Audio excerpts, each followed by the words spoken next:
परळीच्या तहसील कार्यालयासमोर महादेव मुंडेंची हत्या झाली असं सुरेश धस यांनी म्हटलं।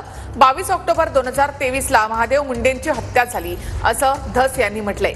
एकूण 6 आरोपी असून हे आकाच्या मुलासोबत फिरतात असंही सुरेश धस यांनी म्हटलं आहे।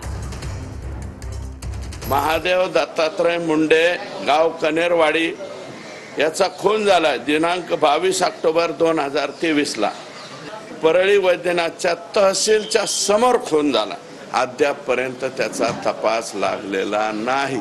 तपास लागलाय तिथला सानप नावाचे जे पी आहेत त्यांना प्रेशर केलं की तुम्ही ह्यांचे नाव घ्यायचे नाही दुसऱ्याचे घ्या। ते म्हणला मी असलं पाप करणार नाही।